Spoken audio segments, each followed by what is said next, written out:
तो फिल्म की शुरुआत होती है 3 बच्चों से जो शाम के वक्त खेल रहे होते हैं। तभी शाम की अजान होने लग जाती है। बच्ची को याद आता है कि उनकी टीचर ने उन्हें बताया था कि इस अजान के वक्त या तो अपने घर चले जाना चाहिए या फिर मस्जिद में, वरना शाम के इस टाइम खुली सड़कों पर शैतान सरेआम घूमते हैं बच्चों को नुकसान पहुंचाने के लिए। पर उसके साथ ही उसकी बात मानने को तैयार ही नहीं थे। वो खेल में बिल्कुल मगन थे।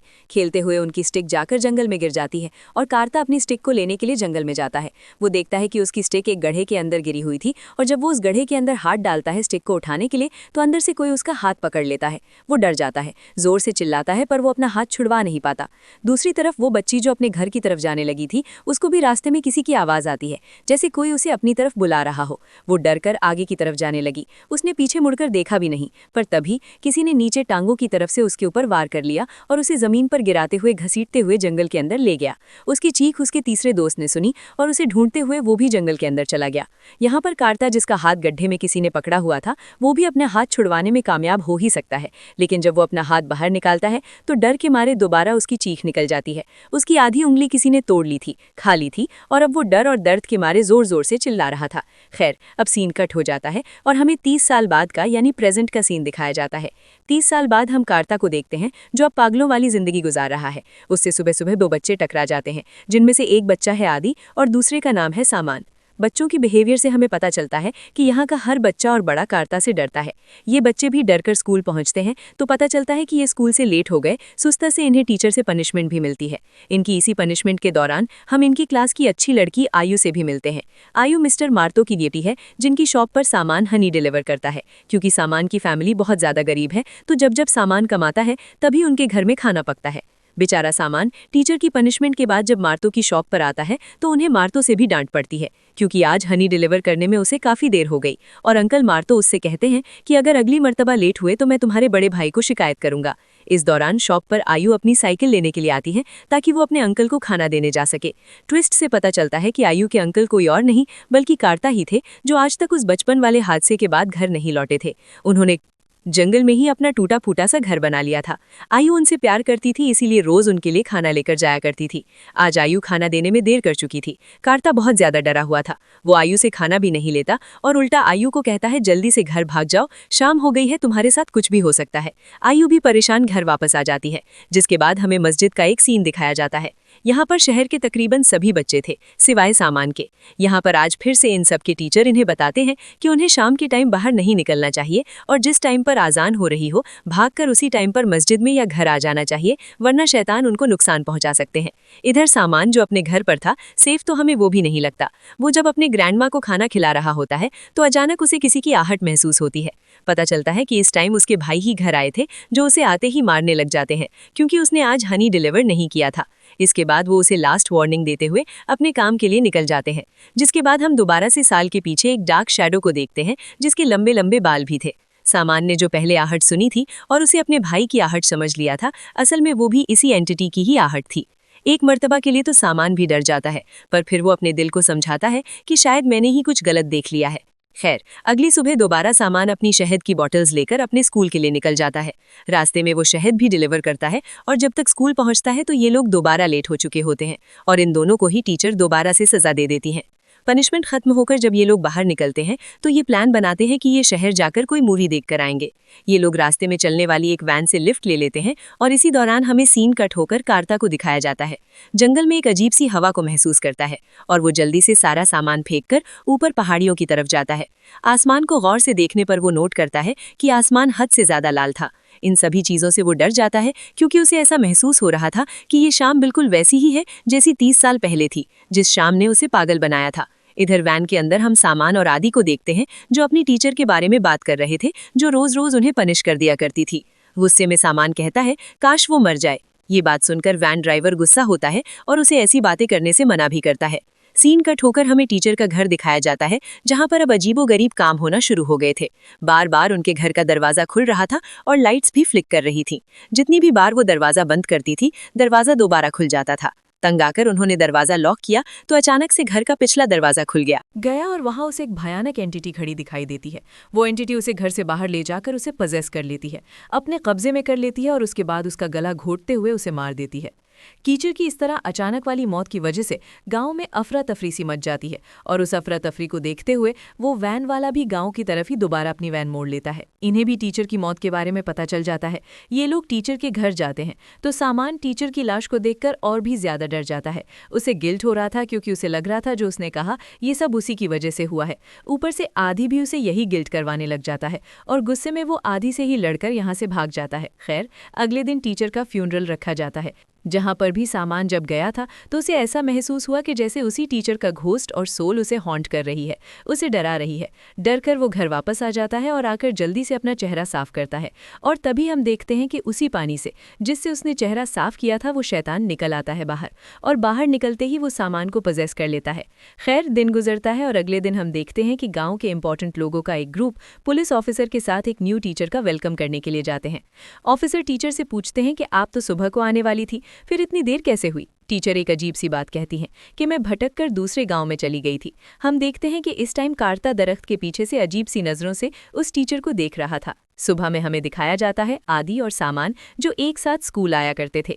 अब सामान आदि के साथ नहीं था। आदि अकेला स्कूल पहुंचता है, फिर भी लेट पहुंचता है, लेकिन ये नई टीचर निंगसी उसे कुछ भी नहीं कहती और बस इसी बात की वजह से आदि को ये नई टीचर पसंद आ जाती हैं। इतनी ही देर में हम देखते हैं कि यहाँ पर सामान का भाई भी शहर से लौट आया था। वो अब आयु के डैड के घर जाता है उनसे उनके हनी के पैसे लेने के लिए, पर आयु के डैड उसे बताते हैं कि सामान ने तो कई दिन से हनी डिलीवर किया ही नहीं। ये जानकर उसे गुस्सा आ जाता है और वो घर आते ही बिना सोचे समझे सामान को मारने लग जाता है, ये सोचे बगैर कि सामान में किसी वजह से इस टाइम उससे ज्यादा ताकत है क्योंकि उसे एक ईविल जिन ने पोजेस किया हुआ था। तो अब वो अपने अंदर के जिन को अपने भाई को मार देने को कहता है। वो जिन पहले उसकी बॉडी से निकलकर उसे डराता है और फिर दोबारा उसकी बॉडी में जाकर उसी के जरिए यानी सामान के जरिए उसके भाई को मरवा देता है। सालमान ने खुद बहुत मर्तबा स्टैब करते हुए अपने भाई का मर्डर किया था। अब क्योंकि उसके भाई ने उसे शहद ना डिलीवर करने की वजह से मारा था तो ये शिकायत आयु के डैड ने लगाई थी। इसी का बदला लेने के लिए वो आयु के घर जाता है और उनकी सारी मुर्गियों को मारकर उनका खून इकट्ठा कर शहद की बॉटल्स में डाल देता है और जाकर आयु के ही डैड को पकड़ा देता है। अपने खून देखते ही आयु और आयु के डैड दोनों ही डर जाते हैं और उनके हाथ से बॉटल्स भी गिर जाती हैं, जिसकी वजह से आयु के डैड उसे देखकर डर भी जाते हैं। खैर, अभी सुबह सुबह का क्योंकि टाइम था, आयु के डैड अपनी शॉप पर चले जाते हैं जबकि आयु स्कूल चली जाती है।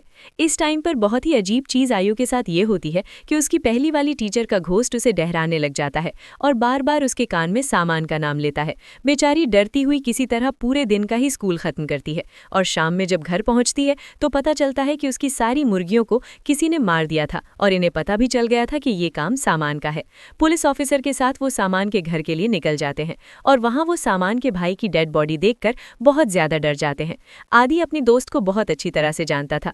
वो उसकी फेवरेट जगहों पे जाता है और उसे सामान नदी के दरमियान में खड़ा हुआ मिल भी जाता है। आदि जल्दी से वहां पर सब लोगों को बुला लेता है और ये लोग सामान को पकड़कर घर ले आते हैं। सबको ये पता चल गया था कि वो पोजेस्ड है क्योंकि वो कोई बात नहीं कर रहा था बल्कि अजीबोगरीब बातें बड़बड़ा रहा था। इनकी नई टीचर को जब इस वाक्य के बारे में पता चलता है तो वो भी सालमान से मिलने के लिए आती है, लेकिन सालमान उनकी किसी भी बात का कोई जवाब नहीं देता और वो भी डिसअपॉइंट हो जाती हैं।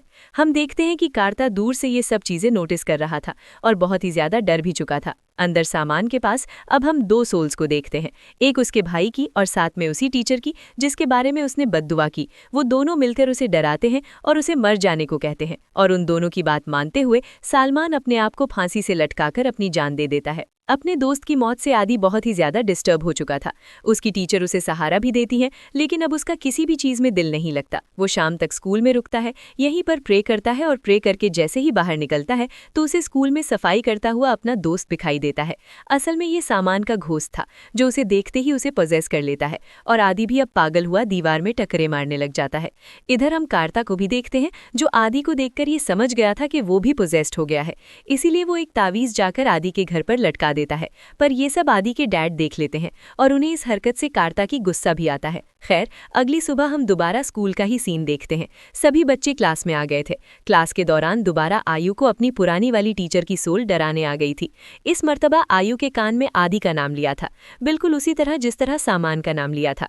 वो डर गई क्योंकि उसे समझ आ गई थी कि जिस तरह पहले सामान मर गया अब आदि भी मर जाएगा, और वो सोचती है कि वो उसकी जान बचा सकती है। इसीलिए जब वो उसका पीछा करती है तो उसे आदि क्लास में नहीं मिलता। बेचारी आयु उसे हर जगह ढूंढती है, उसके घर, उसकी फेवरेट जगह, यहाँ तक कि जंगल में भी, लेकिन आदि उसे नहीं मिलता। लेकिन हम आदि को जंगल के अंदर ही देखते हैं। वो जंगल के पास से गुजरते हुए एक बच्चे को अजीब सी आवाज में अपने पास बुलाता है, और वो बच्चा भी अजीब पोजेशन की हालत में उसकी बात मानते हुए उसके साथ चला जाता है। हमें पता चलता है कि जल्द ही उन दोनों के गायब होने की खबर पूरे गांव में हमें बहुत बड़ा ट्विस्ट ये रिवील होता है कि वो टीचर, जिसे पूरी मूवी से सब लोग अच्छा समझ रहे थे, असल में वही वो इविल जिन थी। और ये इन सबको कैसे पता चला था, ये बात जानने के लिए कहानी जाती है फ्लैशबैक में। उस दिन जब कार्ता को शाम काफी अजीब लगी थी तो वो बहुत ज्यादा परेशान हो गया था। उसने पूरे गांव पर नजर रखी और समझने की कोशिश की कि गांव में अननेचुरल क्या होने वाला है। और उसी दिन वो टीचर वहां पर आई, जिससे कार्ता को अंदाजा हुआ कि असल में वो टीचर इंसान नहीं है, बल्कि वो टीचर असल में ब्लैक मदर नाम की एक एंटिटी है जो इंसान का रूप लेकर यहाँ आई है। ये ब्लैक मदर असल में बच्चों के डर को खाती है, और फिर जब उसका दिल भर जाता है बच्चों को डरा डरा कर, तो वो उन बच्चों को मार दिया करती है। उसकी सोच ठीक थी या नहीं ठीक थी, इसे ही चेक करने के लिए कार्ता ने खुद वो तावीज़ बनाकर आयु को दिया था और आयु को सारी बात समझाई थी। उसने बताया था कि अगर तुम्हारी टीचर उस तावीज़ को पकड़ ले तो समझ जाना कि वो इंसान है, और अगर वो इस तावीज़ को पकड़ते ही उसे फेंक दे, या फिर उन्हें कोई अजीब झटका लगे, या वो कोई भी अजीब हरकत करे या गुस्सा करे, तो समझ जाना कि वो ब्लैक मदर ही है। और उस दिन हमने तो खुद देखा था कि कितना घबराते हुए उसने उस तावीज़ को गिरा दिया था। और उस दिन आयु की इस हरकत से ब्लैक मदर को भी ये बात पता चल गई थी कि आयु उनकी सच्चाई जान गई है। इसीलिए उन्होंने आदि को पोजेस किया था, आयु को डराने के लिए। वो इस टाइम आयु के बहुत करीब बैठकर उसके मुंह पर हाथ फेरते हुए कहती है, तुम गांव में किसी को कुछ नहीं बताओगी, क्योंकि अगर तुमने ऐसा किया तो तुम्हारे साथ सारे गांव वाले ही मारे जाएंगे। यहाँ पे वो अपने सारे बुरे कामों को भी कन्फेस कर लेती है कि ना सिर्फ पहली वाली टीचर को उसने मारा था यहाँ आने के लिए, बल्कि समान को भी उसी ने मारा था, और आदि को भी उसी ने पोजेस किया था। और वो बच्चा जो आदि के थ्रू मरा था वो भी उसी ने मारा था। समान के भाई को भी उसने मारा था। और तुम्हें एक और मजेदार की बात बताऊं, तुम्हारे अंकल कार्ता जो आज तक सबको पागल लगते हैं, असल में 30 साल पहले उनको भी मैंने ही डराया था, और मेरी ही वजह से वो आज तक पागल बने फिरते हैं। यहाँ पर आयु को ये भी बात समझ आ जाती है कि जो पहले वाली टीचर की सोल उसे नजर आ रही थी, वो बार बार आयु की मदद करना चाहती थी, उन्हें बचाना चाहती थी।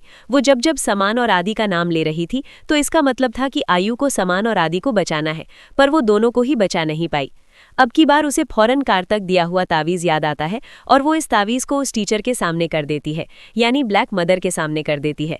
पर अब ब्लैक मदर इतने सारे लोगों को मारने और डराने के बाद इतनी ताकतवर हो चुकी है कि इस तावीज़ का उस पर कोई असर नहीं हो रहा, यहाँ तक कि वो तो इस तावीज़ को एक नॉर्मल कागज़ के टुकड़े की तरह पकड़ भी लेती है। ये सब करने के बाद अब वो टीचर यहाँ से चली जाती है, और उसके जाते ही आयु भी उठकर कार्ता के पास जाती है। कार्ता उसे देखते ही डर जाता है, क्योंकि उसे लगता है कि वो भी बाकी लोगों की तरह उसे मारने के लिए आई है। पर आयु बताती है, नहीं, मैं आप पर पूरा भरोसा करती हूँ, मैं ब्लैक मदर की सारी सच्चाई जान गई हूँ।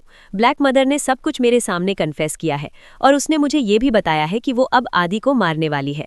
हम दोनों को मिलकर उसे बचाना होगा। कार्ता उसकी बात मान जाता है और कहता है कि मैं टीचर के घर जाकर उसको पकड़ता हूँ, और तुम आदि का पीछा करो और उसकी हिफाजत करने की कोशिश करो।